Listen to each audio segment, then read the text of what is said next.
Mis queridos amigos, hermanos, hermanas, qué placer cada semana estar con ustedes y agradezco por su paciencia, por su lealtad de ver estos videos que preparo con mucho cariño. Eh, Hemos recorrido un buen terreno ya en el estudio del libro de Mormón. Espero sinceramente que hayan disfrutado hasta ahora y no se desanimen. Queda, por así decir, lo mejor aún. Lo mejor está por venir.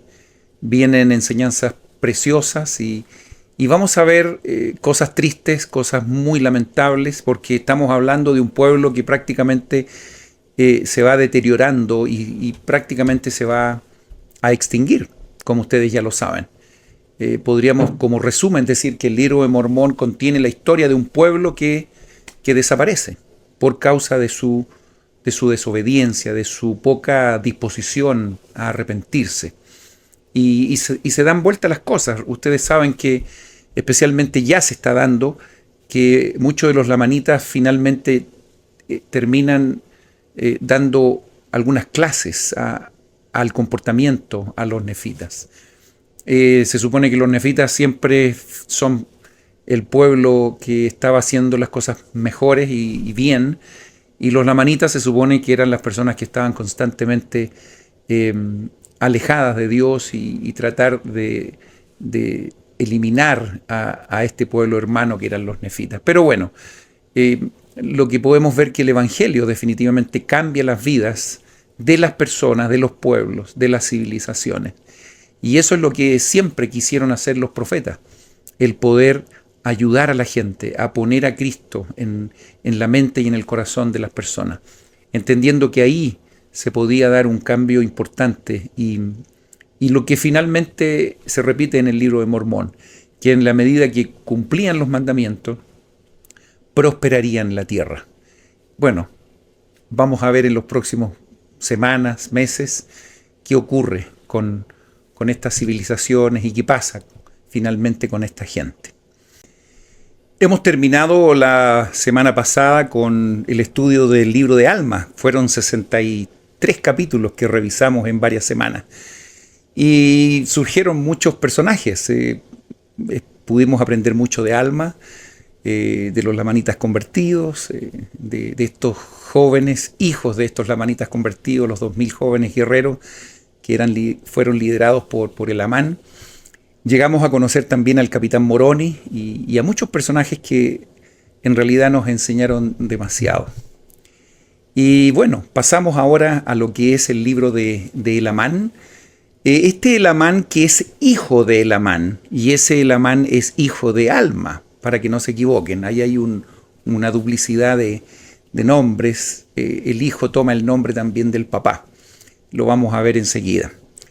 Y continúa entonces esta línea que viene principalmente de Alma. De ahí la importancia que Mormón haya incluido esta historia. Si ustedes recuerdan en los momentos en que nos metimos en la historia de Senif, recuerdan ustedes, Limi, Noé, cuando retrocedimos 3 generaciones y finalmente llegamos a conocer a Abinadí, que finalmente, insisto, pudo tocar el corazón de Alma Padre, este sumo sacerdote que finalmente se arrepintió, empezó a predicar, y de ahí la importancia de revisar esa historia, porque desde ahí empezamos a tener todos estos personajes que han ido apareciendo en la historia, y vamos a llegar prácticamente a la visita de Jesucristo a las Américas,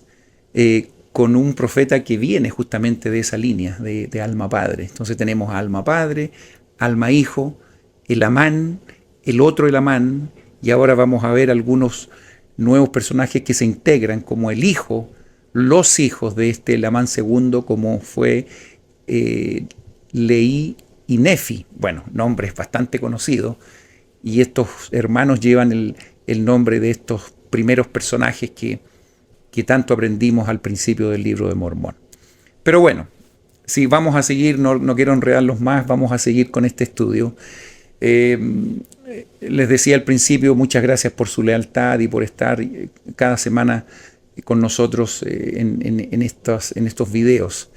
Y siempre, para mí es un privilegio estar con ustedes. Como ustedes saben, mi nombre es Luis Calquín y feliz de poder hacer estos análisis cada semana de este maravilloso libro, el Libro de Mormón, otro testamento de Jesucristo.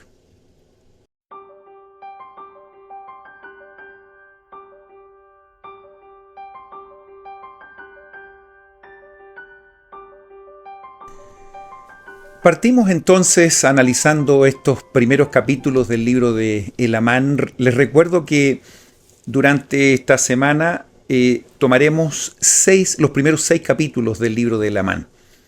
La siguiente semana veremos del 7 al 12 y finalmente en la subsiguiente semana revisaremos hasta el final del libro de Elamán. Por lo tanto, esto va a cubrir este libro las próximas 3 clases. Muchas de las cosas que van a estar incluidas podríamos decir que se repiten, pero es muy interesante ver los patrones que se van dando en cada uno de estos capítulos. Cada vez que uno hace un libro, o en este caso un capítulo, cuando hablo de un libro, por ejemplo, podría yo hablar de un libro completo, pero aquí cuando hablamos de un libro, podríamos referirnos al libro de Elamán. Antes estudiamos el libro de Alma. Llámenlo ustedes como quieran, pero normalmente cuando una historia se cuenta, el autor o el que recopila, en este caso estamos hablando de Mormón, que es el que recopila estos elementos, siempre se deja un tiempo para generar una pequeña introducción. Es probable que muchas veces no leamos esto. Siempre directamente vamos a los capítulos y vamos a los versículos y nos interiorizamos de las historias. Pero es muy interesante ver estas introducciones que normalmente hacen los autores, en este caso el que recopila, porque nos da una visión más clara de lo que se quiere decir en este libro. Si nosotros quisiéramos entender exactamente lo que quiere decir el libro de Elamán, podríamos ir a estas pequeñas líneas que están al principio del libro de Elamán, pero que vale la pena que nos detengamos para que vean dónde está el énfasis que el autor, o en este caso el recopilador, quiere dejarnos para que podamos tomar mucha atención en esto. Fíjense que se repiten 3 veces un concepto que es muy importante. Vamos a leer rápidamente esto. Dice: un relato de los nefitas, sus guerras, contiendas y disensiones. ¿Ok? Ya veníamos viéndolo eso en el libro de Alma, pero aquí se continúa esto. Y después dice también las profecías de muchos santos profetas. ¿Ok? Hay muchos que en el libro de Elamán se dan a conocer. Hay muchos personajes que se entran a escena y profetas que vale la pena que nosotros conozcamos y veamos cuál es la función específica que cada uno de ellos tiene. Y después dice, bueno, también las profecías de muchos santos profetas antes de la venida de Cristo. Si ustedes se fijan, aquí podemos ver que efectivamente Mormón está poniendo esta introducción al principio de este libro de Elamán. Entonces menciona este evento antes de la venida de Cristo como un hecho aparentemente muy importante. Y después dice, según los anales de Elamán, que era hijo de Elamán, lo que le había dicho anteriormente. No. Después continúa y dice, y también según los anales de sus hijos. ¿Ok? No tan solo los hijos de Elamán, hijo de Elamán, sino que también de sus hijos. Y después dice, hasta la venida de Cristo. Entonces pone ese elemento nuevamente como un referente. ¿Ok? Y después dice, además, se convierten muchos lamanitas. Lo pone como un hecho importante en este libro. Un relato de la conversión de estos. Dice, un relato de la rectitud de los lamanitas y de las iniquidades y las abominaciones de los nefitas. Entonces, en el libro del Amán comenzamos a ver que la balanza se va para el otro lado ahora. Los justos parecen ser lo que eran los desobedientes en la primera parte del libro de Mormón, y viceversa. Entonces, todo esto según los anales del Amán y de sus hijos, lo reitera, y después vuelve a decir hasta la venida de Cristo, relato que se llama el libro del Amán. Entonces, si ustedes se fijan, esta pequeña introducción nos pone como elemento central, ustedes ya lo identificaron, me imagino, efectivamente, la venida de Jesucristo.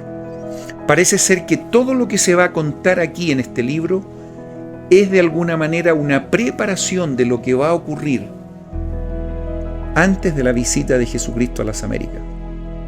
Es muy interesante. Recuerden que todos estos elementos fueron recopilados y que se está contando esta historia ya con una persona que vivió 400 años después de Cristo. Por lo tanto, él nos pone en este relato de una manera ya con hechos consumados. ¿Me entienden? Entonces, toma este relato y pone la venida de Cristo como un elemento central. ¿Y por qué hago referencia a esto? Porque definitivamente es lo más importante. Todo lo que está puesto aquí debe girar en torno al Salvador. Entonces uno dice, ¿por qué las guerras? Bueno, por algo será. Porque la gente, cuando se aparta de los principios correctos, de los mandamientos, evidentemente se aleja de Dios. Y al alejarse de Dios, vienen las calamidades, vienen los problemas, etcétera, etcétera. Vamos a revisar también lo que tiene que ver con un ciclo que se repite mucho aquí en el libro de Mormón, y específicamente en el libro de El Amán. Ustedes ya estoy seguro que identifican a qué ciclo me refiero.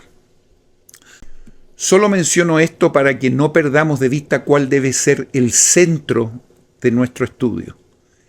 Y parece ser que Mormón lo entiende muy bien y lo pone dentro de la introducción de este libro para que no nos desenfoquemos, a pesar de todos los eventos que ocurren, que a veces pueden ser bastante distractores en relación a lo que es lo más importante.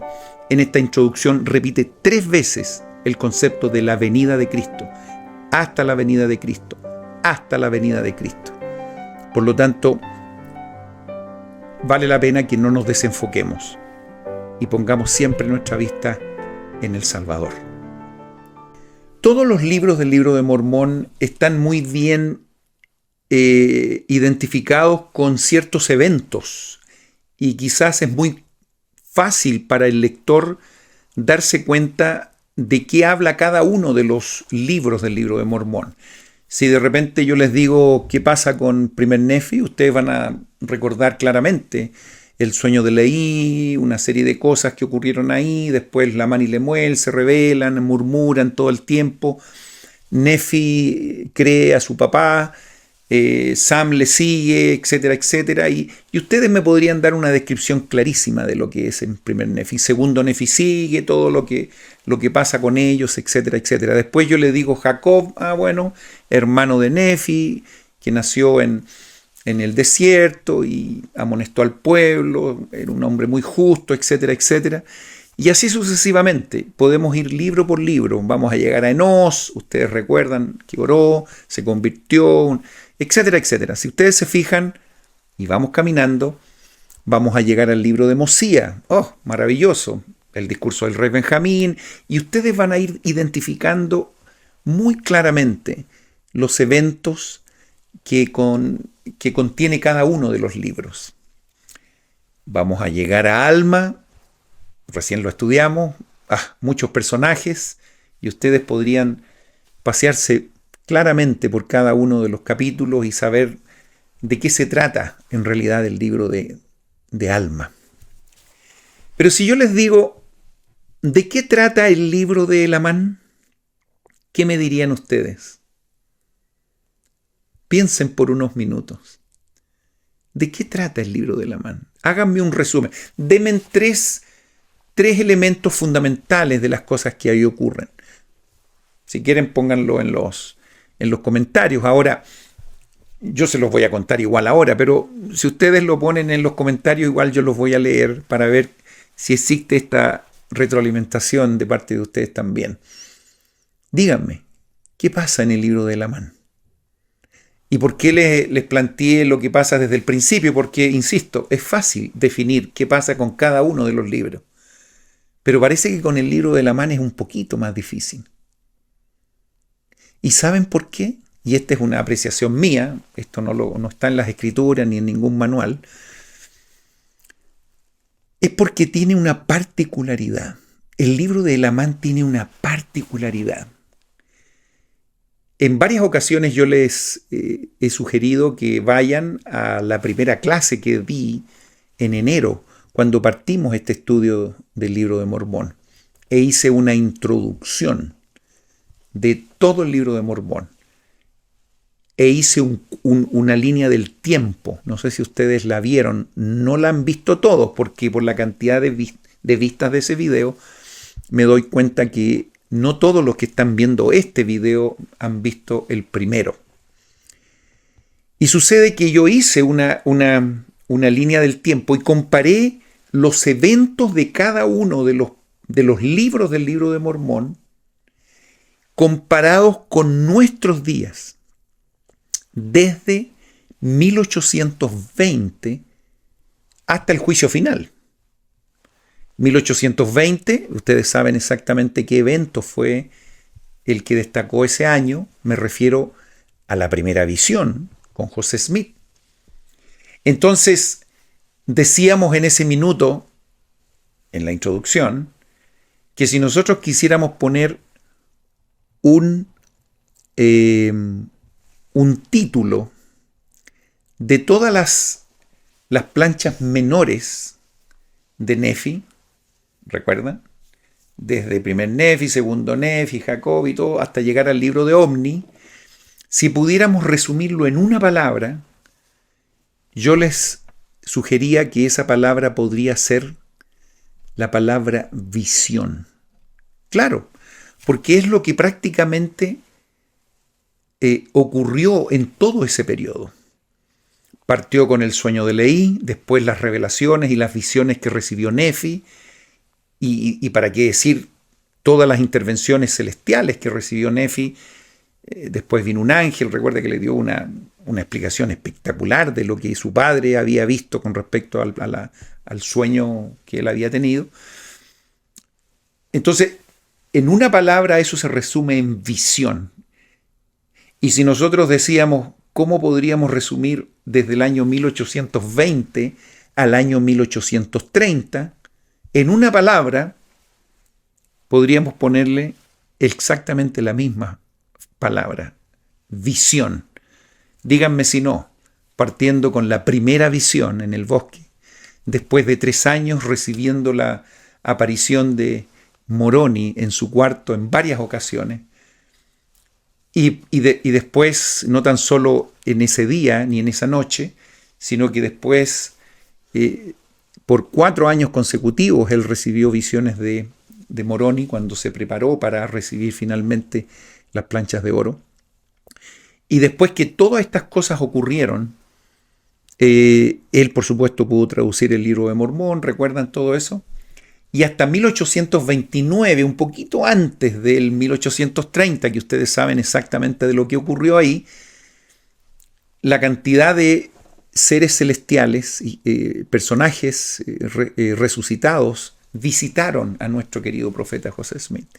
Por lo tanto, en una palabra, ese periodo de 1820 a 1830, en una sola palabra, se resume en la palabra visión, que es exactamente a lo que corresponde a la primera parte del libro de Mormón.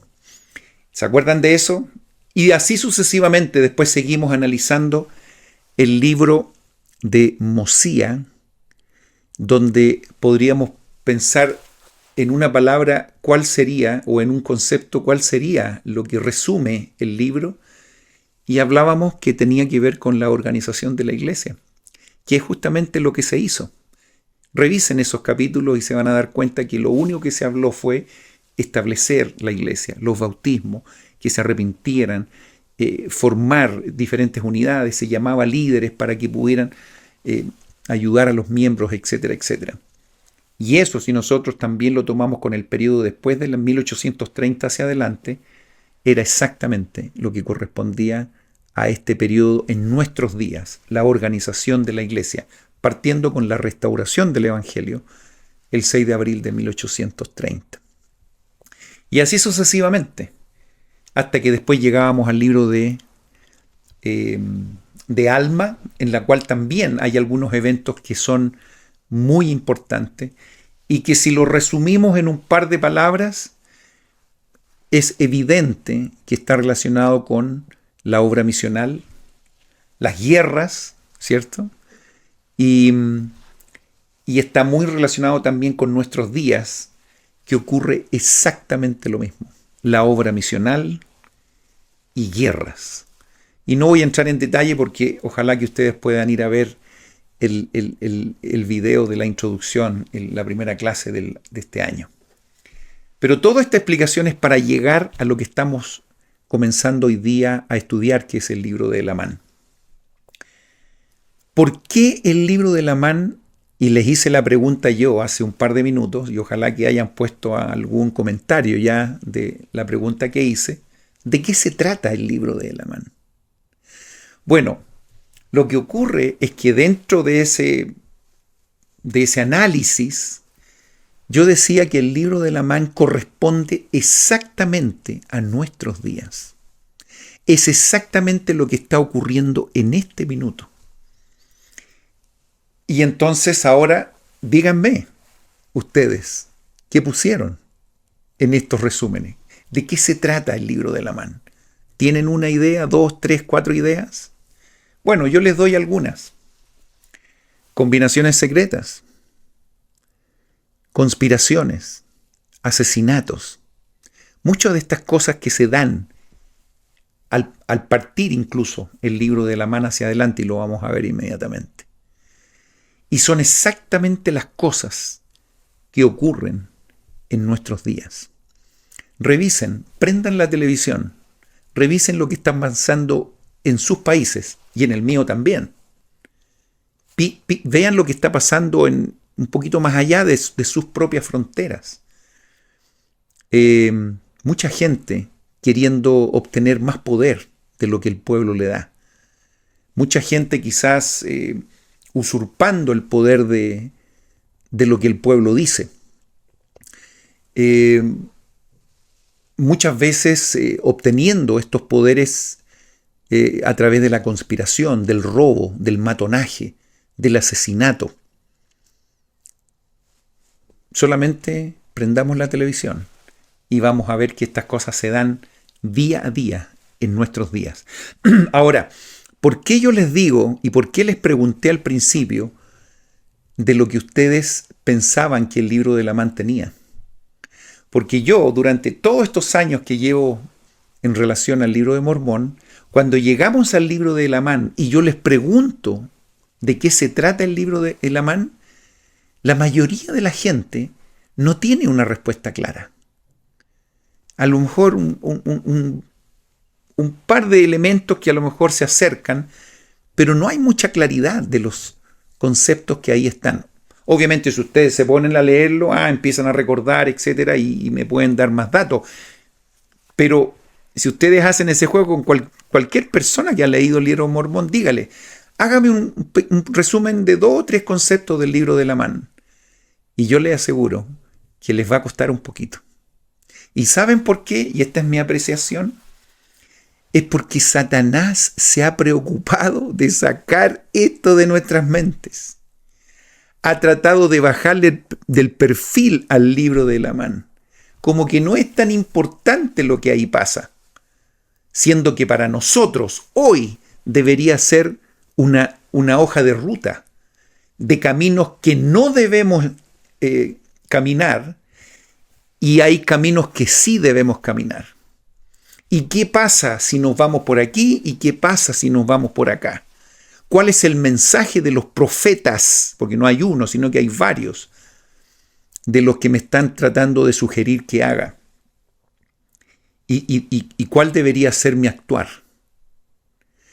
y me empiezan a enseñar en relación a un ciclo trágico, como le llaman algunos.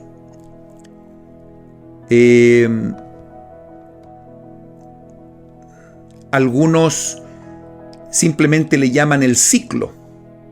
Hay otros que le llaman el ciclo de rectitud e iniquidad. Claro, porque es un ciclo, que hay cosas que son negativas y después son cosas que son positivas. Y después termino recibiendo bendiciones. Pero después vuelvo a caer. Y vuelvo a caer en la iniquidad y finalmente vienen las consecuencias y después me arrepiento y vuelvo a prosperar. Por eso podríamos decir que se llama el ciclo de la rectitud e iniquidad, porque la mitad es por una parte y la otra mitad tiene la otra, valga la redundancia. ¿Y por qué se da esto? ¿Y por qué se presenta con tanta claridad en el libro de Lamán? En realidad, esto está en todo el libro de Mormón, pero específicamente en el libro de Lamán, porque corresponde a nuestros días. ¿Y por qué digo que corresponde a nuestros días? Porque en el libro de Lamán es una preparación perfecta de lo que viene en el próximo libro, que es el libro de Tercer Nefi. ¿Y qué viene en el libro de Tercer Nefi? Lo más importante, ustedes ya saben. Exacto. La visita de Jesucristo a las Américas. Y que es exactamente con lo que se supone que va a ocurrir después de este periodo que estamos viviendo, que es paralelo a nuestros días, a la segunda venida del Salvador. ¿No lo hayan entretenido? Eso es, a la segunda venida del Salvador. Y después, para terminar el cuadro, ¿qué pasó después de la venida de Jesucristo a las Américas? Hubo un periodo de perfecta paz, cuarto Nefi. Lo vamos a estudiar en un par de meses. ¿Recuerdan? ¿Y qué va a pasar después de la venida de Jesucristo por segunda vez aquí a esta tierra? ¿Qué va a pasar inmediatamente? Claro, un periodo de perfecta paz, que no va a durar 200, 250 años como duró en el libro Mormón, sino que va a durar 1000 años. Es lo que conocemos nosotros como el milenio. Fíjense cómo se van dando cada uno de los elementos exactos. Y después de eso viene en el libro de Mormón el juicio final, que corresponde prácticamente al cumplimiento de las profecías que se dieron durante todo el libro de Mormón. Finalmente los nefitas desaparecen del mapa porque no se arrepintieron y no fueron fieles, no se acordaron de Dios. Aquí en el libro de Lamán lo explica muy bien y se concreta al final del libro de Mormón. ¿Y qué pasa en nuestros días después de la segunda venida que viene? Muy simple, el juicio final, tal cual. Por lo tanto, si ustedes hacen una línea del tiempo, en el libro de Mormón, con nuestros días, están los eventos marcados exactos de lo que corresponde a cada una de las etapas. ¿Y por qué hago todo este resumen que ustedes perfectamente pueden ir, insisto, a la primera clase y revisarlo? Es porque quiero hacer énfasis en el libro de Lamán. Es uno de los libros que la gente menos maneja. Porque claro, lee un par de versículos y hay guerras, se están matando a este otro, matan al juez superior, pasa esto otro, y la gente tiende a rápidamente a saltarse, como lo que a veces pasa en la revisión de los libros de Isaías al principio del libro de Mormón. La gente pasa esos capítulos rápido porque son un poco tediosos y seguimos con las historias que son más entretenidas. Parece ser que en el libro de Lamán pasa un poquito lo mismo y a lo mejor nos quedamos un poquitito por ahí por el capítulo 5 leyendo un par de versículos y quizás en el capítulo 13 de Lamán también leemos un poquito en relación a este profeta llamado Samuel el Lamanita. Y ya está. Pero perdemos de vista el contexto completo de lo que pasa en el libro de Lamán, que es muy terrible, se los adelanto. Es complicado. Hay mucha maldad, hay mucha conspiración, hay mucho asesinato, hay mucha guerra, hay mucha muerte, hay mucha mentira. hay muchas, ustedes ya saben, combinaciones secretas. Estos ladrones de Gadiantón hicieron de la suya, lo vamos a ver inmediatamente. ¿Y qué quiero decir con esto? Que prácticamente esos eventos registrados en el libro de Lamán es a imagen y semejanza de lo que está ocurriendo hoy. Y esto yo me quiero detener en algunos capítulos y especialmente en algunos versículos para que ustedes continúen estudiando en sus casas individualmente o como familia. Y tomen su tiempo para entender lo más posible el libro de Lamán. Insisto, porque es a imagen y semejanza de lo que está ocurriendo hoy. Muchas de los problemas que los nefitas hasta este punto han tenido está relacionado con el ataque de los lamanitas, que siempre venían a disputar, a tratar de tomar sus ciudades, como lo vimos en el libro de Alma. Pero aquí se da una situación bastante particular y que también hay que tener atención porque nos puede suceder a nosotros también. A veces nosotros estamos muy pendientes de los ataques que recibimos del exterior, de lo que está fuera de nuestros círculos, pensando por ejemplo en nuestra familia, pero los daños más grandes siempre se comienzan a dar en una forma mucho mayor cuando los conflictos están desde dentro y comienzan desde dentro. Aquí se da, por ejemplo, ustedes pueden ver en los primeros versículos del capítulo 1 de Lamán, que Paorán, el juez superior, fallece y empieza entonces a haber, dice, una contención, una grave contención para ver cuál de los hermanos, hijos de Paorán, debía ocupar el asiento judicial.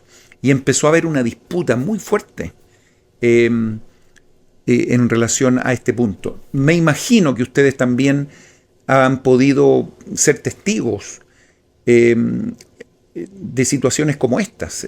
A veces se generan conflictos a nivel familiar también muy grandes. Y a veces estos conflictos, ojalá que no ocurra, pero sucede, a veces estos conflictos comienzan cuando los padres empiezan a dejar este mundo. Y a veces entre los hermanos o los herederos, por así decir, comienzan a haber conflictos de diferentes naturalezas. Pero bueno, la situación concreta aquí en el libro de Lamán es que habían 3 hermanos, aparentemente habían más hermanos, pero estos 3 hermanos estaban disputando y había una gran contención con respecto a quién iba a quedar en el asiento judicial. 3 divisiones muy marcadas. Sucedió que, dice, la voz del pueblo eligió a Paorán, tenía el mismo nombre de su papá, para que fuese gobernador del pueblo. Ustedes ya identifican al comenzar este capítulo. Los otros 2 hermanos, bueno, veamos lo que ocurrió.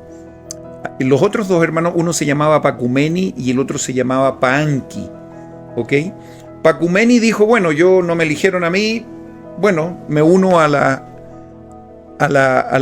voto democrático del pueblo, y entonces se unió y aceptó esto.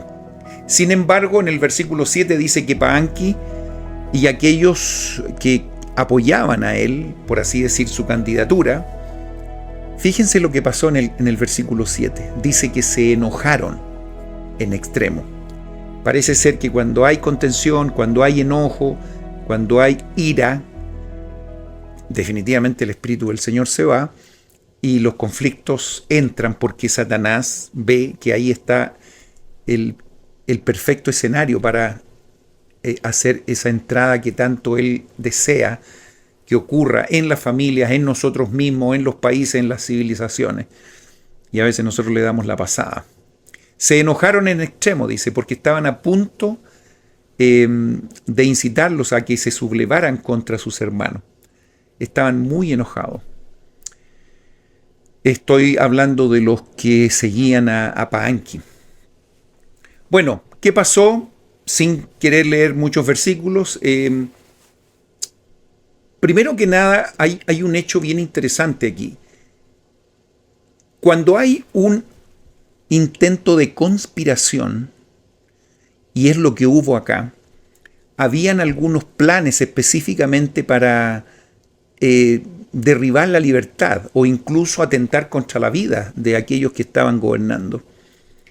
Entonces, al ver esta situación, ustedes pueden ver que en el versículo 9, o incluso el 8 al final y el 9, se verificó que este grupo de personas que estaban siguiendo, como digo, a uno de los hijos de Paorán, en este caso a Paanqui, fueron condenados a muerte por la conspiración que ellos estaban llevando a efecto.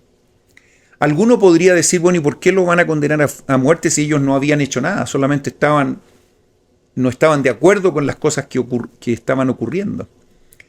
Pero aparentemente había ahí un intento claro y concreto de querer hacer algo en relación al gobierno.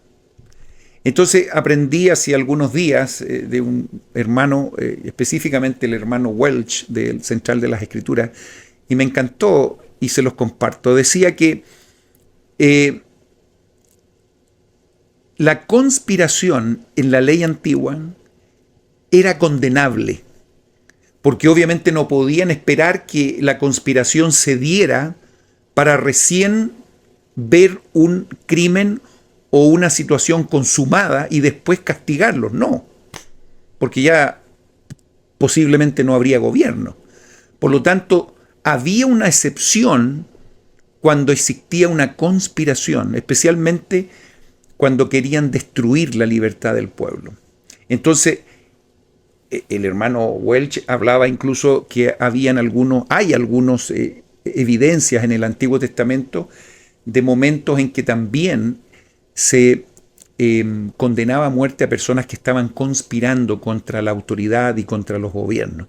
Entonces aquí se da esta situación que es muy similar, para que ustedes queden claros que a pesar de que ellos no habían cometido ni un crimen aún, por el solo hecho de estar planificando estas situaciones que podían ser gravísimas para la libertad del pueblo, ellos fueron condenados a muerte, como dice acá. Entonces, evidentemente estaban muy enojados, dice el versículo 9, y aparece en la historia o en la escena un tal Kishkumen, ¿ok? Que en una forma muy rápida lo cuenta aquí en estos versículos, que dice que fue y asesinó nada más y nada menos, en este caso al juez superior, que había sido nombrado específicamente Paorán, el hijo de Paorán, no lo olviden, y lo asesina. Y dice cuando ocupaba el asiento judicial. Imagínense ustedes, qué terrible. Obviamente los siervos, dice de Paorán en el versículo 10, trataron de apresar a este asesino, pero lamentablemente Kishkumen, que fue el protagonista de esto, nadie lo pudo alcanzar y se arrancó. Entonces quedó en este punto como un asesinato sin resolver. Y fíjense que ahí parte un elemento que se va a repetir de lo que queda del libro de Mormón para adelante. Dice en el versículo 11, y volvió a aquellos que lo habían enviado, y todos hicieron pacto, jurando por su eterno Hacedor, que no dirían a nadie que Kishkumen había asesinado a Paorán. Entonces aquí es lo que se contempla como las combinaciones secretas, como organizaciones específicamente para generar un atentado, en este caso, o un crimen, en la cual muchas personas estaban involucradas. Hay un protagonista, un ejecutor del asesinato, pero que es cubierto por muchas personas, en este caso por una organización. Entonces, esto es algo realmente peligroso y que se da mucho también en nuestras civilizaciones y en todas las civilizaciones. Yo he estado leyendo muchas historias antiguas de diferentes países, culturas, y esto se repite mucho. Hay muchos ejemplos de gobernantes que han incluso han sido asesinados en el pasado, en monarquías, en incluso democracias. Han habido muchos intentos de asesinato y asesinatos que finalmente se han concretado, de líderes y que normalmente están siendo cubiertas por organizaciones, llamémoslo así, oscuras. Y aquí en el Libro de Mormón se identifica muy bien esto como estas combinaciones secretas que por supuesto han hecho e hicieron mucho daño desde aquí hasta el final.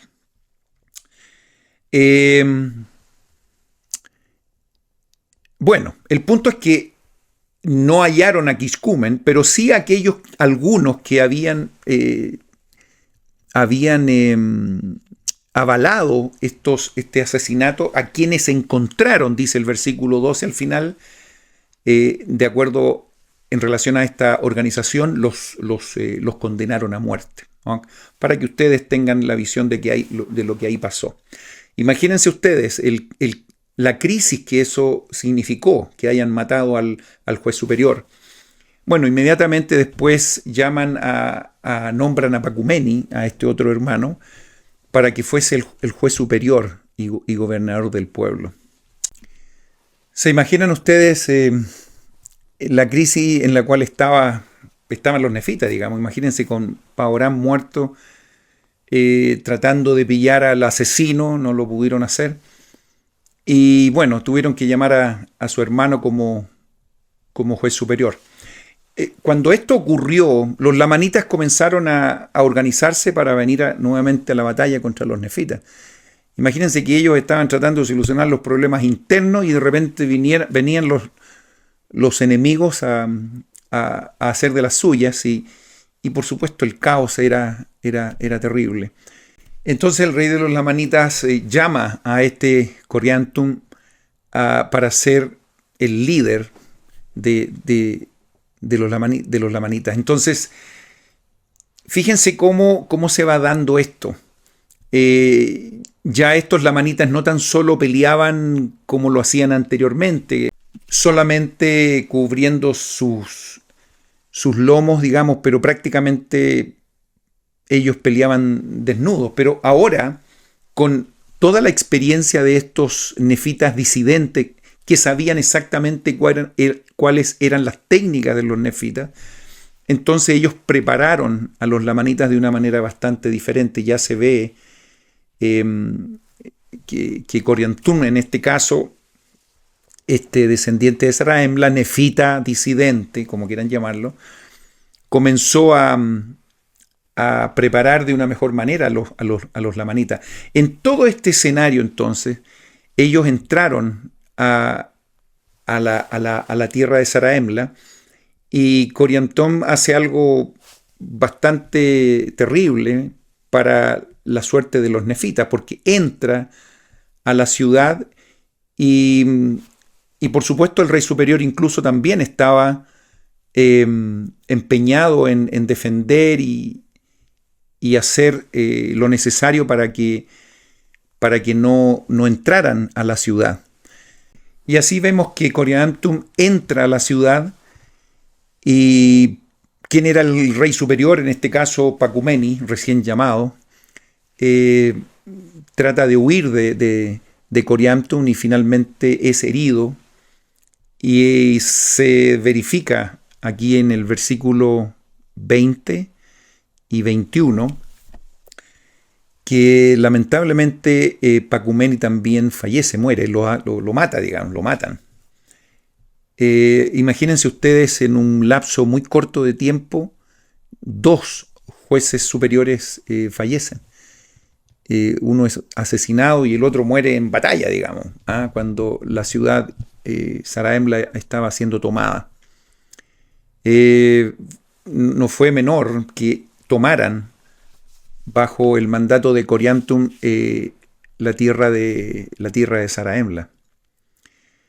Pero bueno, las cosas siguen ahí, ustedes pueden seguir leyendo los detalles. Pero Moronía dice, los atajó en su retirada, dice el versículo 30, y los combatió, de modo que se tornó en una batalla, pero terribles, muy sangrienta, habla el versículo 30. Y perecieron muchos, y entre el número de los que murieron, y por eso estoy leyendo este versículo 30, también fue hallado muerto Coriantum. Entonces, en este solo capítulo se verifican muchas muertes, ¿eh? Algunos muertos en batalla, otros asesinados lisa y llanamente. Finalmente, Moronía, hay un contraataque, una defensa muy, muy fuerte, y finalmente Moronía se apodera nuevamente, dice en el versículo 33, de la ciudad de Saraemla.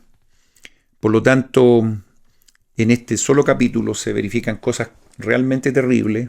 Muchas personas tienen que haber muerto, pero la ciudad de Saraemla fue y volvió nuevamente a manos de los nefitas.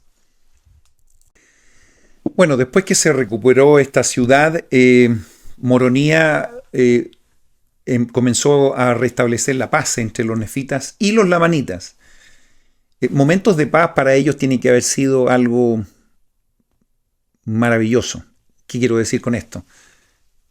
A veces habían días de paz, meses de paz, a veces menos de un año, y ellos me imagino que lo disfrutaban demasiado.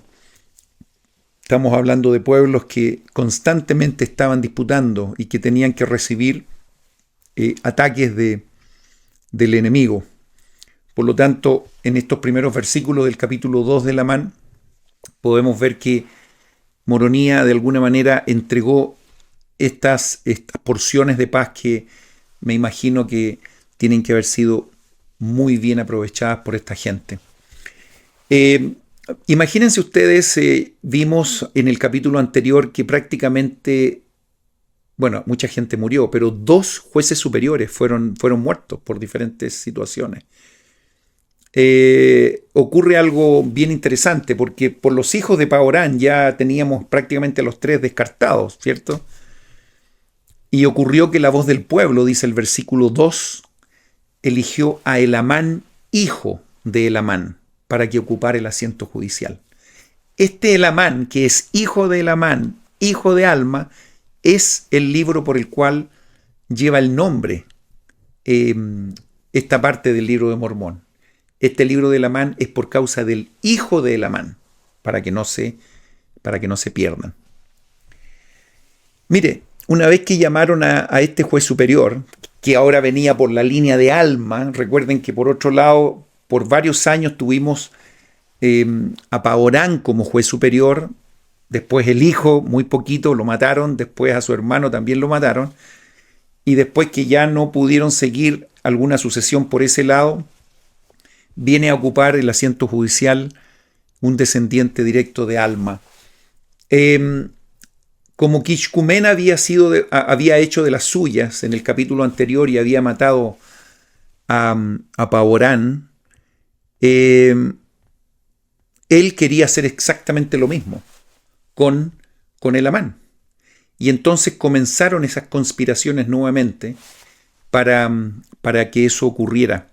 Dice en el versículo 3, ustedes pueden leerlo también, dice: Kishkumen, que había asesinado a Paorán, se puso al acecho para destruir también a Elamán. Y lo apoyaron los de su banda, quienes habían concertado un pacto para que nadie supiera de su iniquidad. Se fijan que de aquí para adelante se empieza a repetir mucho esto de las organizaciones secretas, y hacían pactos de silencio, y todo esto lo hacían en la oscuridad.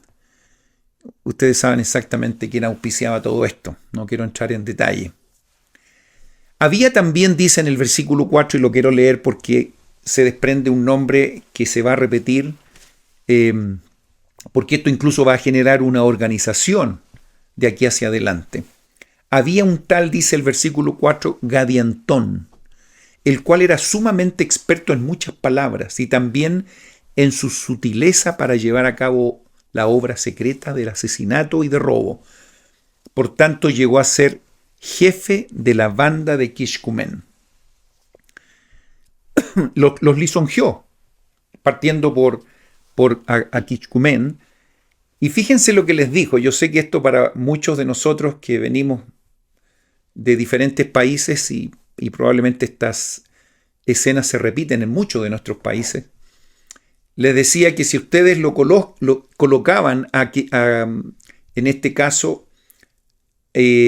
a Gadiantón, si lo ponían en el asiento judicial, concedería que los que pertenecían a su banda fuesen colocados en puestos de poder y autoridad entre el pueblo. O sea, iba a poner a todos sus amigos. ¿Han visto esto que ocurre hoy día en diferentes gobiernos? ¿Lo pueden ver?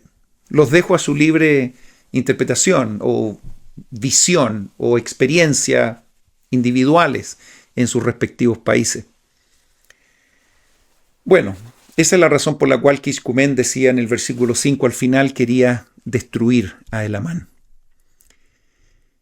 Ya sabemos entonces que había solamente un plan y un deseo de Kishkumen, que era finalmente matar a Elamán, porque querían obtener el asiento judicial digamos, sí o sí, de cualquier manera. Ellos comenzaron a hacer estos planes secretos. Y esto es interesante que lo vean, en el capítulo 2 se verifica que hay un siervo de Elamán que se filtra dentro de los grupos de Kishkumen y toda esta gente que eran estas bandas ocultas. Y cuando se entera él de estos planes, este siervo de Elamán de alguna manera se pone al servicio de ello, como diciendo, mira, yo te puedo ayudar en esto. Entonces Kishkumen dice, qué bueno, mira, tengo una ayuda extra, y entonces él me va a llevar donde está el asiento judicial y yo voy a poder matar sin ningún problema a Elamán. Bueno, no sabía que él tenía un plan diferente, y vamos a ver qué ocurre con él. Finalmente eso lleva a Kishkumen para que supuestamente termine con la vida de Elamán. Y finalmente dice en el versículo 9, el siervo de Elamán apuñaló a Kishkumen en el corazón, de manera que cayó muerto sin un solo gemido. O sea, ahí podemos ver que Kishkumen cae en su propia ley. Después, por supuesto, ese siervo informa a Elamán y todo lo que está ocurriendo. Y fíjense lo que pasa aquí. Ocurre que Elamán mandó a prender a esa banda de ladrones y asesinos secretos a fin de ejecutarlos según la ley. Por supuesto, porque estaban haciendo mucho daño. Ahora, cuando Gadiantón se enteró de que Kishkumen no volvía, que pasó en el versículo 11, temió en ser destruido. Por lo tanto, adivinen qué hizo. Como un inteligente líder de la maldad, hizo que su banda lo siguiera y huyeron de la tierra por un camino secreto. ¿A dónde? Al desierto. De modo que cuando Elamán los mandó a prender, no pudieron hallarlos en ninguna parte. Se arrancaron, como suele ocurrir. Bueno, fíjense cómo Mormón describe esta situación. Dice, y en adelante se dirá más de este Gadiantón. Y de este modo concluyó el año 42 del gobierno de los jueces. Pero el versículo 13 describe, insisto, y Mormón pone una pequeña, yo diría, un pequeño comentario de las cosas que van a ocurrir en el futuro. He aquí, a la conclusión de este libro, fíjense, veréis que este Gadiantón probó ser la ruina, sí, casi la completa destrucción del pueblo de Nefi. ¿Cómo lo ven? Esta situación, este personaje, estos grupos ocultos, comenzaron a ser una enfermedad terrible, un cáncer que se metió ahí y aparentemente no salió más. Y no tan solo en estos versículos y en estos capítulos, sino que Mormón dice, esta contaminación terminó prácticamente hasta el final del libro de Mormón. Siguiendo con el capítulo 3, podemos ver acá que iniciando inmediatamente en el versículo 1 se nos dice que no hubo contenciones entre el pueblo de Nefi. Eso es muy bueno. Habiendo contenciones, las cosas se venían en caída, pero cuando no habían contenciones parece ser que las cosas definitivamente iban a estar mejor. Sin embargo, en el relato se hace una pequeña descripción de algo que, por cierto, es negativo. Y dice, no habían contenciones, y dice, aparte de un poco de orgullo, y ahí lo deja nomás, que se manifestó en la iglesia, lo que causó unas leves disensiones entre la gente. Entonces, parece ser que no era algo tan importante, pero sin embargo ya había una semilla que, por supuesto, si se cultivaba, podían tener muchos problemas y esto podía generar, en realidad podía generar hasta la destrucción de un pueblo completo, como lo que ocurrió. Pero fíjense que aquí se describe como un poquito de orgullo y como que las cosas andaban bien. Habían unas leves disensiones. Pero bueno, lo resalto porque a veces uno dice, no es tanto, pero cuando el orgullo comienza, a lo mejor uno puede decir que no va a generar mucho problema, pero si esto empieza a crecer, ya después no hay control. Por lo tanto, esa palabra, específicamente del orgullo, que se repite mucho acá en el libro de Elamán, necesitamos tener cuidado con esto. Y vamos a explicar algunas cosas inmediatamente. En los siguientes versículos se menciona de que había una gran escasez de madera sobre la superficie de la tierra. Parece ser que los bosques, los árboles, habían sido cortados para diferentes razones, obviamente construcciones, y me imagino armas, no sé, tienen que haber habido muchas necesidades de madera y ya esto comenzó a escasear. E incluso se comenzó a utilizar, dice el versículo 7, mucho el cemento. Y se menciona por primera vez aquí en el libro de Mormón, y que esto también es materia de muchas personas que han investigado en relación a esto, y tenemos el resultado de muchas evidencias que estos elementos fueron utilizados antes de Jesucristo, aquí incluso en las Américas. Pero no es un tema que yo me voy a detener y vamos a continuar con esto. Pero sí lo describe aquí en el capítulo 3, para que ustedes lo sepan. En el versículo 17 dice, y vuelvo ahora a mi narración. Empieza y sigue hablando de lo que estábamos aprendiendo con respecto a Elamán y todas las cosas que están ocurriendo ya en este pueblo. Elamán dice en el versículo 20 que ocupó el asiento judicial con justicia y mucha equidad, y se esforzó por observar los estatutos y los juicios y los mandamientos de Dios. Eso, por supuesto, es muy bueno.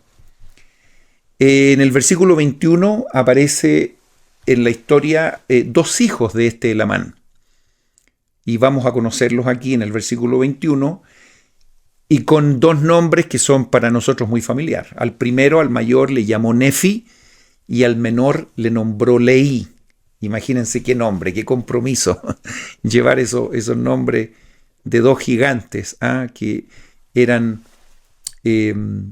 personas que yo estoy seguro que habían aprendido mucho en las escrituras, en los anales que ellos llevaban. Y llevar esos nombres para estos jóvenes tiene que haber sido realmente una gran responsabilidad.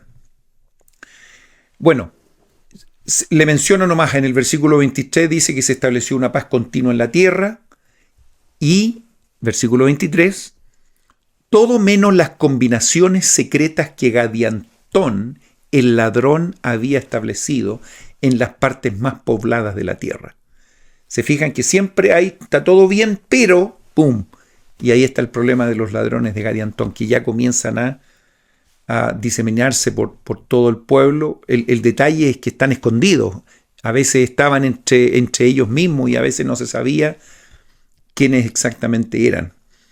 Todas estas organizaciones que funcionaban en la clandestinidad, podríamos llamarle, pero bien cercanos, ¿ah? Por ahí andaban, nadie sabía quiénes eran, pero el daño que hacían era muy grande. Fíjense que a esta gente le comenzó a ir muy bien, porque claro, eran obedientes, había cierta paz, etcétera, etcétera, aunque de repente salpicaba algo de orgullo, los ladrones de Gadiantón, pero sin embargo, en el versículo 25 se ve que había una prosperidad en la iglesia y tantas las bendiciones que se derramaron sobre el pueblo, fíjense qué interesante esto, que aún los propios sumos sacerdotes y maestros se maravillaron en extremo.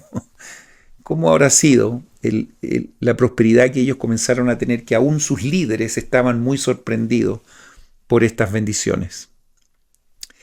Y algunos versículos que me gustaría que ustedes marcaran y los tuvieran para que los leyeran en algún minuto en la cual quieran inspirarse y pensar en lo que Dios nos da.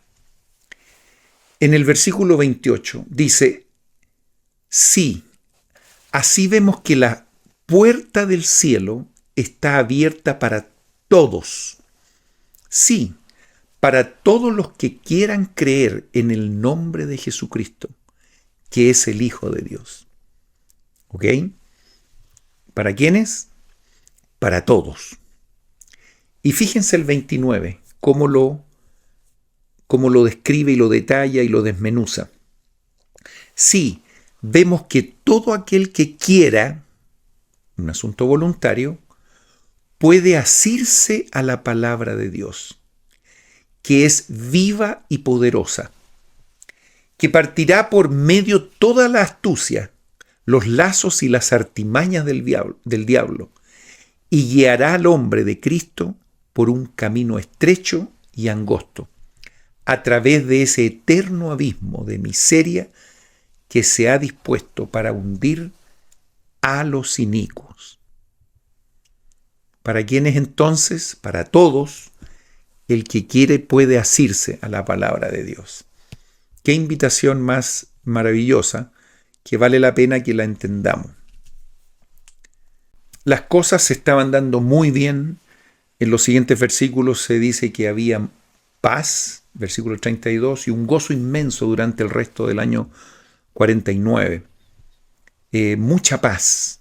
¿Eh? Pero en el versículo 33, y siempre me detengo en estos detallitos, dice: y en el año 51 del gobierno de los jueces también hubo paz, con excepción del orgullo que empezó a insinuarse en la iglesia. ¿Recuerdan ustedes que hace un par de minutos el versículo anterior les decía que había una cantidad de bendiciones impresionante, que incluso los mismos líderes estaban sorprendidos? Parece ser que cuando estaban en esas circunstancias, empezaron a anidar en su corazón y en su mente elementos que no eran los más adecuados. Y el orgullo entonces comenzó a hacer su entrada en esta gente. Y parece ser que es muy fácil que entre cuando esta prosperidad está como asegurada y empezamos a disfrutar de las bendiciones. ¿Ah? Y empezamos a olvidarnos un poco de dónde vienen estas bendiciones y lo que debemos hacer en relación al agradecimiento a estas bendiciones que hemos recibido. Por lo tanto, cuando eso ocurre, entra el orgullo en nuestro corazón y en nuestra mente, y empezamos a alejarnos de Dios, y eso con las consecuencias que ustedes ya suponen. Bueno, no obstante, dice el versículo 35, ayunaron y oraron frecuentemente, y se volvieron más y más fuertes en su humildad, y más firmes en la fe de Cristo, hasta henchir sus almas de gozo y de consolación, sí, hasta la purificación y santificación de sus corazones. Santificación que viene de entregar el corazón a Dios. Ahí hay una claridad completa de ese concepto, muy claro. Fíjense qué maravilloso fue ese versículo que acabo de leer. Sin embargo, en el 36, y sucedió que en el año 52 también concluyó en paz. ¿Y qué más viene después de la coma? Salvo el desmedidamente grande orgullo. Ya no era algo, sino que comenzaba a crecer, que había entrado en el corazón del pueblo. Y fue por motivo de sus grandes riquezas y su prosperidad en la tierra, y aumentaba en ellos día tras día. Qué triste que cuando recibimos las bendiciones y estamos en una posición muy de ventaja, comenzamos a olvidarnos de Dios. Y es así como es probable que ustedes lo hayan visto en muchas ocasiones, está el conocido, y tiene varios nombres, llamado el ciclo, le vamos a poner. Hay algunos que le llaman el ciclo trágico, hay algunos que le llaman el ciclo de rectitud e iniquidad, hay otros que le llaman el ciclo del orgullo. Bueno, llámenlo como ustedes quieran, pero este es un poco la estructura de este ciclo, que comienza, por así decir, en el número 1, con las bendiciones y la prosperidad, debido a cosas que hemos hecho, por cierto. Y les menciono también algunos versículos que están asociados a ese momento, cuando la gente recibe las bendiciones y es próspera, por causa, por cierto, de su obediencia. Pero ¿qué pasa? ¿Qué pasa con el ser humano? Que cuando estamos todo bien, bueno, de hecho, al principio del libro de Mormón, incluso Nefi nos ayudaba a entender de que cuando la gente se relaja y dice todo va bien en Sion, todo prospera, tranquilo, todo, pero es ahí donde Satanás comienza a hacer su trabajo. Y cuando pensamos que todo va bien en Sion y nos relajamos y dejamos de hacer lo que se supone que debemos hacer, somos presa perfecta de Satanás y de sus siervos. Bueno, cuando entramos en este ciclo, que no es obviamente correcto, ojalá que no entremos, ojalá que entremos en un ciclo virtuoso, recibir bendiciones, agradecer, seguir cumpliendo los mandamientos, seguir siendo bendecido, ojalá que eso sea el camino que nosotros llevemos. Pero lamentablemente, y lo que nos muestra el libro de Mormón es justamente esto, que cuando estamos bien, entra en nosotros el orgullo y la iniquidad. En el orgullo, después que explique esto, voy a tomarme unos minutos porque es importante, porque al final en estos capítulos se habla mucho del orgullo, pero probablemente se explica poco en relación al orgullo. Y se da por sentado que todos entienden lo que estamos hablando con respecto a cuando se menciona la palabra orgullo.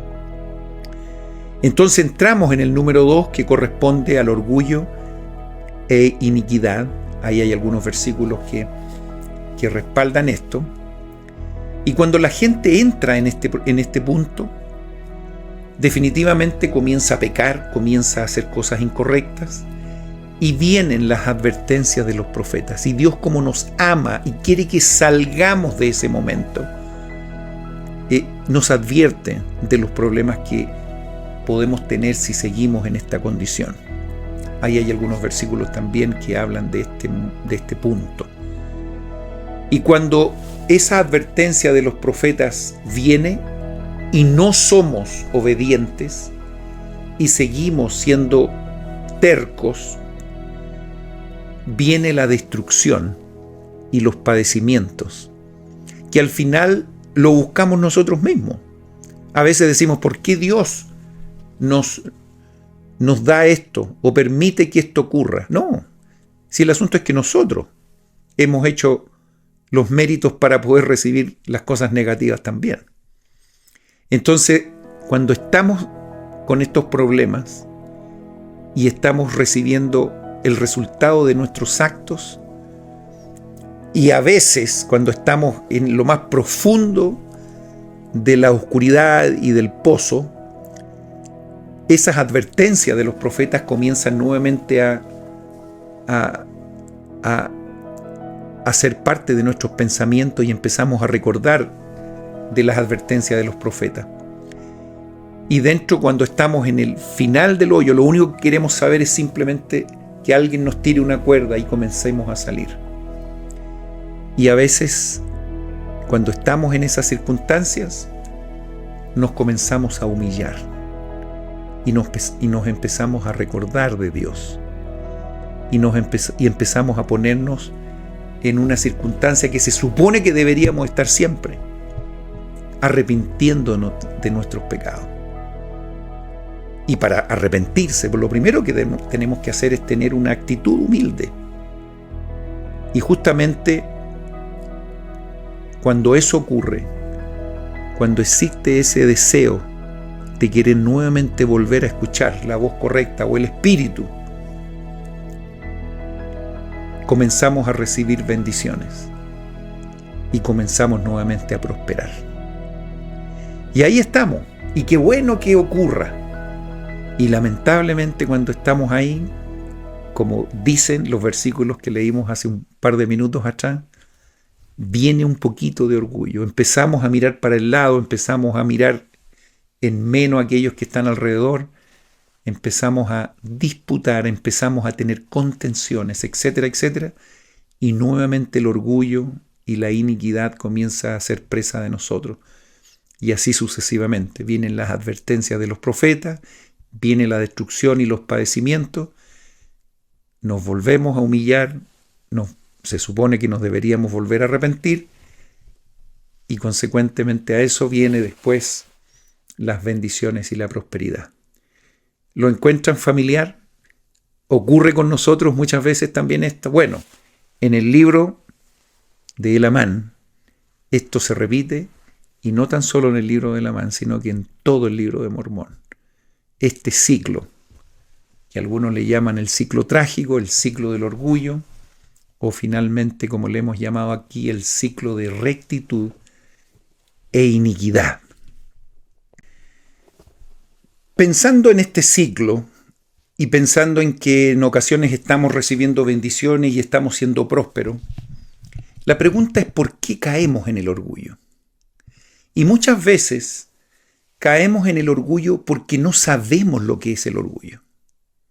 Muchas veces nosotros en el Evangelio, en nuestra iglesia, manejamos algunos conceptos, algunas frases, palabras, pero a veces no sabemos lo que significa. Y estamos a veces en presencia de muchas palabras que son muy comunes y las recitamos en la iglesia con mucha frecuencia. ¿Qué sé yo? Hablamos de la mansedumbre, hablamos de la longanimidad, hablamos del, qué sé yo, cientos de palabras. Pero a veces no sabemos lo que significa cada una de ellas. Y a veces hay conceptos doctrinales que también los mencionamos, pero a veces también no sabemos exactamente lo que significa. De repente hablamos de la expiación y a veces no sabemos de qué se trata la expiación. A veces hablamos del arrepentimiento y a veces no sabemos exactamente lo que es el arrepentimiento. Y aquí yo me quiero detener porque a veces, en muchas ocasiones, hablamos del orgullo y a veces no sabemos lo que significa el orgullo. Y ¿saben qué? Lo peor es esto, es no saber cuando estamos en presencia del orgullo. Porque si no sabemos, ¿cómo vamos a evitarlo? ¿Cómo vamos a identificar los elementos que me están llevando a justamente entrar en este ciclo? Y aquí voy a decir algo que estoy seguro que ustedes lo han escuchado en otras ocasiones, pero quiero reiterarlo. Si hay un discurso, un clásico en relación a este tema, es imposible no pensar en el discurso de nuestro querido presidente Benson, que se dio hace bastantes años ya. Y de hecho, en la descripción de este video, de esta clase de esta semana, voy a poner un link donde ustedes pueden ir directamente a ese discurso maravilloso que se habla del orgullo y que se explica de una manera maravillosa en términos conceptuales, doctrinales. Y yo me recuerdo el día en que ese discurso fue dado.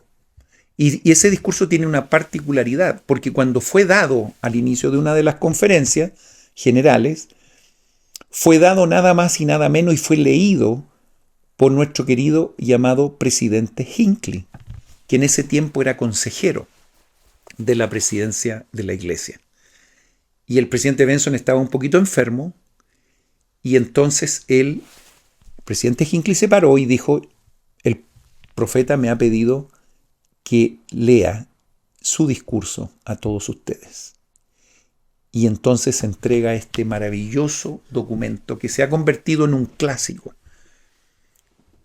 Y yo quiero tomarme un tiempo, o que ustedes se tomen un tiempo también en estudiarlo, porque es fundamental. No sacamos nada con estar estudiando el libro de Elamán y hablando de todas las cosas que pasaron en esta época con respecto al orgullo, si hoy día no entendemos lo que es el orgullo.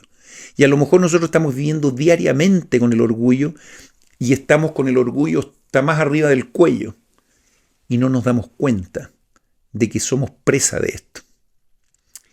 Entonces, algunos elementos nomás. No voy a leer todo el discurso, ni vamos a explicar cada uno de los elementos que ahí están, pero ustedes lo pueden leer por sí mismos. Pero quiero decirles, primero, que no hay orgullo bueno. El orgullo en el diccionario siempre se describe como algo negativo. Partamos por ahí. ¿Qué quiero decir con esto? Que en nuestro vocabulario deberíamos utilizar esa palabra en buena forma. Entonces significa que yo nunca voy a utilizar la palabra orgullo en una frase positiva. Me explico. No es correcto decir yo estoy orgulloso de mis hijos, o soy orgulloso de ser miembro de la iglesia, o yo soy orgulloso de pertenecer a un país específico, o etcétera, etcétera, o una ciudad específica. ¿Cuántas veces nosotros hemos utilizado esta palabra para referirnos a cosas positivas en relación a la oración completa? Entonces, no hay orgullo positivo. Si ustedes, insisto, van al diccionario, se van a encontrar que todo esto está relacionado con cosas negativas. Ahora, la base o el origen del orgullo está relacionada con la enemistad. ¿Estamos? Enemistad, no tan solo con Dios, que es la principal, sino que también con aquellos que me rodean. O sea, la voluntad mía está por sobre la voluntad de Dios. Estoy describiendo el orgullo. Una persona orgullosa siempre quiere estar por sobre la gente que me rodea. Significa que, por ejemplo, y hay varios ejemplos. Yo incluso cuando enseñaba a mis alumnos les decía, cuando uno se sacaba una nota, mi nota no era buena ni mala, sino que era buena si es que era mayor que mis compañeros. Y era mala si era inferior a las notas que habían sacado mis compañeros. O sea, siempre comparándome con el de al lado. Una persona gana mucho o poco en una empresa siempre pensando en lo que gana el otro. O sea, yo gano bastante o mucho porque mis compañeros ganan menos. O yo gano muy poco o una miseria porque mis compañeros ganan más que yo. No sé si me explico. Siempre mis acciones y mis actividades las comparo con aquellos que están a mi alrededor. Y las catalogo como buenas o malas dependiendo si yo estoy por sobre o inferiores a ellos. Estamos describiendo el orgullo. Hay una clase magistral, insisto, en este discurso, que no se queden con lo que yo estoy hablando, sino que vayan a lo que el presidente Benson nos enseñó. Una de las cosas que me sorprendió del discurso es que siempre se ve el orgullo cuando alguien está arriba, un millonario, una persona con mucho poder, mirando a los que están abajo, que no tienen lo que yo tengo. Así se le toma una fotografía al orgullo de una manera maravillosa. Sin embargo, en este discurso se dice que el orgullo más frecuente no es del que está arriba mirando hacia abajo, sino que el orgullo más frecuente es aquellos que estamos abajo mirando a los que están arriba. Y eso a veces se manifiesta con envidia, con rencor, con malos sentimientos, con mentiras, etcétera, etcétera. Entonces, lo más frecuente en relación al orgullo es quien está abajo mirando al que está arriba. Ustedes, por favor, vean las situaciones y pueden entenderlo mucho mejor en la vida real. Si vamos a combatir el orgullo, lo vamos a combatir como se combate una enfermedad. Normalmente cuando uno tiene un virus o cuando uno tiene básicamente una enfermedad, uno lo que hace, o el médico lo que hace, nos receta un antídoto con respecto a lo que nosotros tenemos. Entonces, el antídoto del orgullo es la humildad. Y aquí es donde es muy interesante y paradójico, porque la palabra orgullo siempre nosotros la ocupamos en frases que son correctas y positivas, siendo que no existe orgullo positivo. Y por otro lado, el antídoto, que es la humildad, siempre la estamos utilizando en cosas o en frases que subestiman a lo que realmente significa la humildad. Hoy día la humildad significa pobreza, significa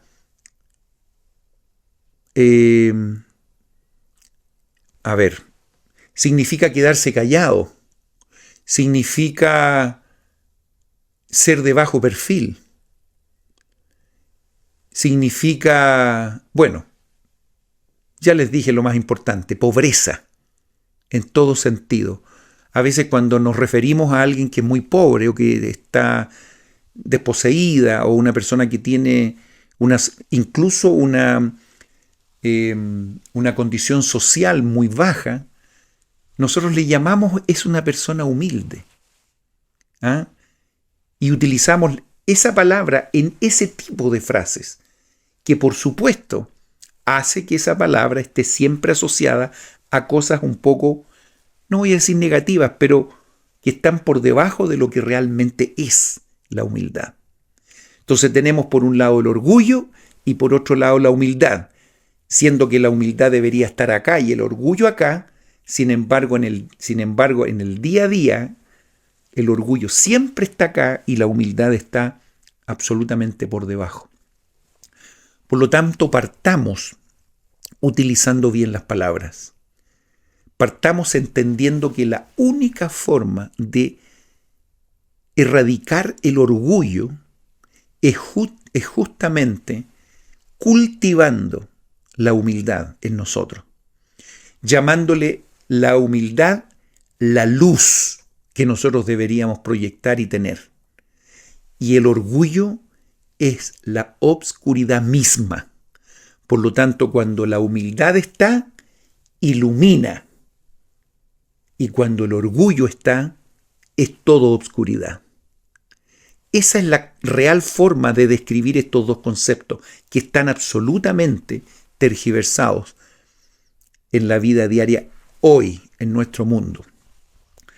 Por lo tanto, nosotros como miembros de la iglesia reivindiquemos las palabras que son las correctas. Nosotros somos humildes, sí, ojalá que la gente nos tilde como humildes. Eso es una virtud, algo que nos acerca a Dios. Y ser humilde no es ser tonto. Ser humilde no es ser lento. sino que ser humilde es saber que no vamos a disputar, perdón, una posición que no nos interesa tener, por ejemplo, en este mundo, porque sabemos exactamente lo que Dios piensa de nosotros. Entonces, debemos cultivar lo que es correcto y desechar lo que es malo. Mire lo que me he detenido. Me he detenido en lo que tiene que ver con la identificación del orgullo. ¿Por qué?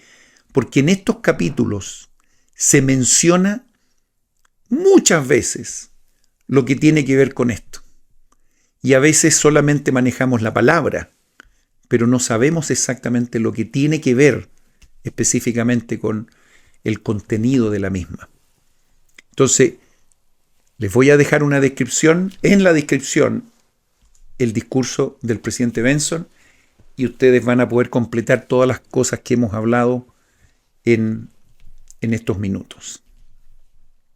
En el capítulo 4 ya ustedes pueden ver cómo nuevamente comienza a funcionar esto del ciclo trágico y empiezan a haber contiendas entre el pueblo y hay mucho derramamiento de sangre. Eso es muy terrible.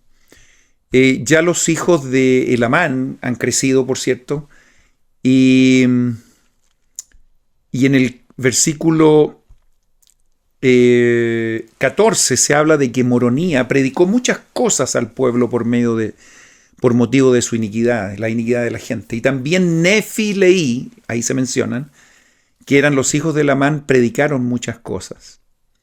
Y sucedió que se arrepintieron, y a medida que se arrepentían, fíjese el versículo 15, qué interesante, y se repite en todo el libro de Mormón, a medida que se arrepentían comenzaban a prosperar. Fíjense, siempre estaba el arrepentimiento un paso y el siguiente paso venía la prosperidad. ¿Se acuerdan el ciclo? Bueno, ahí estaba.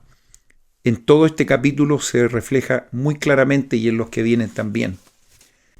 Al final de este capítulo básicamente se ve cómo el pueblo comienza a ignorar los mandamientos y se empieza a alejar de los conceptos correctos.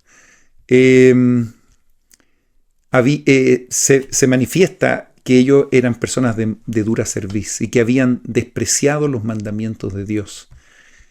Versículo 22 dice, y habían alterado y hollado con los pies las leyes de Mosía, o sea, aquello que el Señor les mandó que diera al pueblo. Y vieron que se había corrompido sus leyes y que ellos se habían vuelto un pueblo inicuo, a tal grado que eran inicuos a semejanza de los lamanitas. ¿Y qué pasó? Fíjense los resultados. Y por motivo de su iniquidad, la iglesia había empezado a decaer y comenzaron a dejar de creer en el espíritu de profecía y en el espíritu de revelación. Y los juicios de Dios se cernían sobre ellos. Interesante, dice, por lo tanto el Señor cesó de preservarlos por su milagroso e incomparable poder, porque habían caído en un estado de incredulidad. Fíjense, el solo hecho de comenzar a no creer, ellos comenzaron a decaer de una manera impresionante. Y eso pasa exactamente en nuestra vida. La incredulidad y terrible iniquidad. Y vieron que los lamanitas eran sumamente más numerosos que ellos, y que a menos que se allegaran al Señor, su Dios, tendrían que perecer inevitablemente. Y fíjense cuál fue el resultado final. Pues aquí vieron que la fuerza de los lamanitas era tan grande como la suya propia, hombre por hombre. Y de este modo habían caído en esta gran transgresión. Sí, de esta manera se habían vuelto débiles a causa de su transgresión, en el término dice, de no muchos años. Significa que a veces no necesitamos muchos años para ver cómo una persona puede tocar fondo. ¿Les ha pasado? Ojalá que no nos pase a nosotros y no veamos acercarnos que le ocurra. Pero a veces el solo hecho de comenzar a dejar de creer en lo correcto, viene este descenso muy rápido, como aquí lo describe, en pocos años. En el capítulo 5, que estoy seguro que ustedes recuerdan muy bien por un versículo específico que ahí está, les quiero decir que recuerden que estamos dentro del punto en que Nefi, Leí, hijos de Elamán, están un poco angustiados por la situación de los nefitas. Y fíjense lo que pasó en el versículo 4. Dice, sucedió que Nefi estaba fastidiado a causa de la iniquidad de ellos y renunció al asiento judicial. ¿Habían escuchado eso antes? Bueno, algunos de sus antepasados vivieron circunstancias bastante similares. Y dice, y se dedicó a predicar la palabra de Dios todo el resto de sus días. Y también su hermano Leí, todo el resto de sus días. Entonces ahí ellos dijeron, no sacamos nada con estar aquí sentados haciendo cosas más bien administrativas y por supuesto importantes, pero ellos pensaron que no había nada mejor, como lo aprendimos en clases anteriores, que ir a predicar el poder de la palabra. Parece ser que tenía que tener un impacto en la vida de la gente. Ellos comenzaron a recordar las palabras que su padre le habían enseñado. Qué importante es recordar las cosas que hemos aprendido. Nefi, Leí comenzaron a recordar las palabras de su padre Elamán. Por favor, lean estos siguientes versículos que son preciosos en relación a lo que ellos deberían hacer. Y lo recordaron, y lo recordaron. Y qué bueno que recuerden. Y ojalá que ustedes recuerden las cosas que sus padres les enseñaron, sus líderes. Siempre es bueno recordar. Y recordar era lo mismo que había enseñado el rey Benjamín muchos años antes, y que estoy seguro que ellos leían en los anales. Incluso el discurso del rey Benjamín termina con la frase, recuerda y no perezcas. Parece ser que cuando uno no recuerda, perece. Estoy dando vuelta al concepto. Por lo tanto, hay que recordar. Y ellos lo que están haciendo justamente es así. Recordar y recordar. Fíjense el versículo 9. Oh, recordad, recordad, hijos míos, las palabras del rey Benjamín, las que habló a su pueblo. Recordad que no hay otra manera ni medio por los cuales el hombre puede ser salvo, sino por la sangre expiatoria de Jesucristo, que ha de venir. Sí, recordad que Él viene para redimir al mundo. También comenzaron a recordar, les decía en este capítulo, las palabras de Amulek que le habló a Sesrom. ¿Se acuerdan? El concepto de que Cristo vendría no para redimirlos en sus pecados, sino para redimirlos de sus pecados. Lo manifiesta el versículo 10. ¿Recuerdan ese concepto también? Bueno, recordad, recordad, recordad. Y perdonen que lo repita tanto porque este capítulo efectivamente repite mucho esa frase, esa palabra. Y llegué, como ustedes se imaginan, al versículo 12, que es uno de los versículos probablemente más lindos que están incluidos en el libro de Mormón. Y que nos genera y nos da el punto central de donde nosotros siempre deberíamos enfocar nuestros esfuerzos. Y ahora bien, recordad, hijos míos, recordad que es sobre la roca de nuestro Redentor, el cual es Cristo, el Hijo de Dios, donde debéis establecer vuestro fundamento, para que cuando el diablo lance sus impetuosos vientos, sí, sus dardos en el torbellino, sí, cuando todo su granizo y furiosa tormenta os azoten, esto no tenga poder para arrastraros al abismo de miseria y angustia sin fin, a causa de la roca sobre la cual estáis edificados, que es un fundamento seguro, un fundamento sobre el cual, si los hombres edifican, no caerán.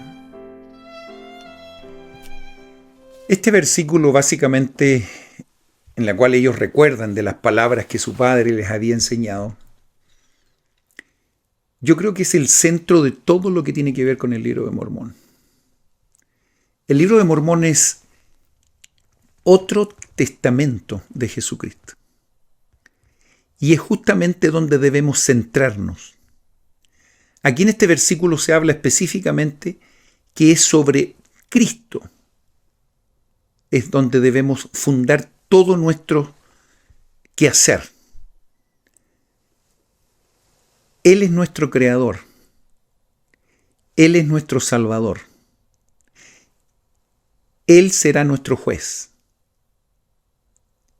Él es nuestro hermano mayor. Todo lo que debemos construir en esta vida debería ser bajo su nombre. Nosotros somos parte de la Iglesia de Jesucristo de los Santos de los Últimos Días. Somos miembros de esta iglesia en la cual Cristo está a la cabeza. Entonces, si somos parte de su iglesia, nosotros deberíamos ponernos al servicio de lo que se supone que Cristo haría si estuviese físicamente con nosotros. Nosotros somos sus representantes. Por lo tanto, esto se reduce nada más que en los dos mandamientos que nosotros conocemos: amar a Dios y, por otro lado, amar al prójimo. Y ese es nuestro cometido: ayudar a la gente a que venga también a Cristo, pero que nosotros también estemos ahí. El concepto de que Cristo debe ser nuestro fundamento es demasiado amplio para revisarlo en una clase como esta. ¿Por qué nos llamamos cristianos? ¿Por qué somos miembros de la Iglesia de Jesucristo? Todas estas preguntas deberíamos nosotros hacerlas. Y finalmente, lo resume muy bien este versículo 12 en el capítulo 5 de Lamán. Cuando vengan las tentaciones, cuando vengan los vientos, cuando vengan las turbulencias, cuando vengan las calamidades, si estamos fundamentados, si estamos centrados en el Salvador, yo no voy a decir que nos va a ir un poco mejor. No. Este versículo nos enseña de que no caeremos. Es algo completamente seguro. No es algo que es una posibilidad. No. Es algo seguro. No caeremos. Por lo tanto, ¿por qué elegir algo diferente? ¿Por qué elegir algo que me va a dar la posibilidad de caerme o de tener una suerte diferente? Siendo que aquí tenemos una situación segura, confirmada, probada. ¿Y por qué no lo probamos nosotros mismos en nuestras propias vidas? Esta es la invitación del Evangelio. Esta es la invitación de la iglesia. Esta es la invitación del libro de Mormón, que nos acerquemos a Jesucristo. No hay nada más importante que esto. Cualquier otra historia, ustedes, yo les diría, hasta se pueden olvidar. No importa. Incluso olvídense de los nombres, de todos los nombres que hemos hablado en este libro. Pero no se olviden de este concepto del versículo 12. De que Jesucristo es la roca de nuestro éxito, la roca donde nosotros nos sostenemos, donde debemos construir todo lo que se supone que nosotros debemos construir. a través de Cristo. Recordad que es sobre la roca de nuestro Redentor, el cual es Cristo, el Hijo de Dios, donde debéis establecer vuestro fundamento. Fíjense que en este cuento está Cristo y también en este versículo se menciona el diablo, Satanás, nuestro enemigo común. Lo que haga él no importa si nosotros estamos fundamentados en Cristo. Que el Señor nos pueda bendecir para entender las cosas importantes, por cierto, pero también identificar las cosas que son más importantes. Y esta es una de las cosas más importantes, es saber dónde yo fundamento todo lo que respecta a mí. Y se supone, de acuerdo a lo que el Amán les enseñaba a los hijos, y que de rebote nosotros estamos aprendiendo, Cristo es el fundamento seguro. Cristo es el fundamento seguro. Y concluyo como concluye el versículo. Un fundamento sobre el cual, si los hombres y mujeres edifican, no caerán. Después que Nefi y Leí recordaron estas hermosas palabras de su padre, comenzaron a predicar y comenzaron a tener mucho éxito misional. Ustedes pueden ver en los siguientes versículos. Fueron a la tierra de Zarahemla, entre los lamanitas, y empezaron a predicar y fueron bautizados, muchos de ellos. Incluso se menciona aquí que fueron prácticamente 8.000 personas que ellos se convirtieron. Realmente maravillosa experiencia. Sin embargo, en el versículo 21 hay un hecho obviamente muy triste, porque dice que los capturó un ejército lamanita a Nefi y a Leí, y los echaron a la prisión. Y se menciona ahí que esta prisión fue la misma que habían echado a Amón y sus hermanos en la época de Limi, ¿recuerdan? Interesante. Y dice, y sucedió que Nefi y Leí fueron envueltos como por fuego, de modo que no se atrevieron a echarle mano por miedo de ser quemados. No obstante, Nefi y Leí no se quemaban y se hallaban como si estuviesen en medio del fuego y no se quemaban. O sea, un milagro extraordinario. De hecho, después que eso ocurrió, ellos comenzaron a hablar a la gente y le decía, no temáis, porque aquí es Dios que os ha manifestado esta maravilla. Con lo cual os es mostrado que no podéis echar mano de nosotros para matarnos. O sea, hay una señal claramente de que ellos estaban con Dios. Finalmente habla de que en el versículo 28 lo cubrió una nube de oscuridad y se apoderó de ellos un espantoso e imponente temor. Versículo 28. En el 29 y en el 29 hacia abajo comienza a verificarse un hecho que es probable que ustedes identifiquen más adelante por ahí por tercer Nefi, algo muy similar a lo que va a ocurrir previo a la visita de Jesucristo acá a las Américas.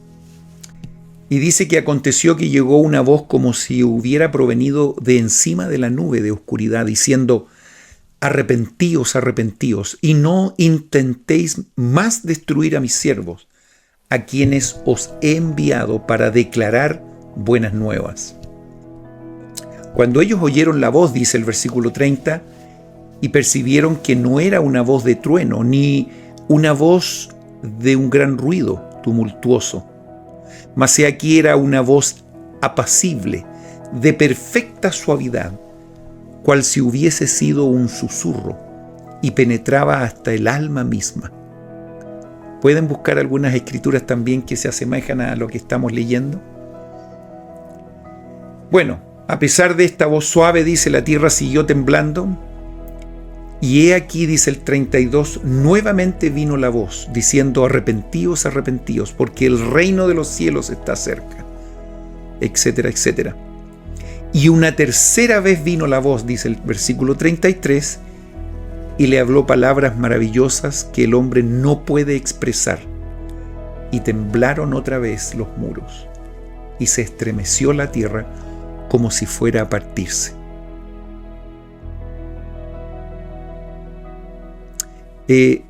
Estoy dejando unos tiempos para que ustedes puedan recordar algo similar en las Escrituras de lo que acabamos de leer. Aparentemente todo esto era como una preparación de lo que iba a ocurrir también cuando Jesucristo, recuerdan ustedes, aparece aquí en las Américas y la gente comienza a escuchar y no entiende muy bien. Hay una segunda vez, una tercera vez y agudizan el oído y vienen las palabras de nuestro Padre Celestial introduciendo a su Hijo, a la gente que aquí estaba. Bueno, básicamente ahí, en toda esta experiencia espiritual que tiene que haber sido realmente maravillosa, versículo 41 dice, y les dijo a Aminadab, que era justamente una persona que aparece aquí en la historia e interpreta lo que está ocurriendo. Y dice, debéis arrepentiros y clamar a la voz hasta que tengáis fe en Cristo, de quien nos enseñaron Alma, Amulek y Sesrón.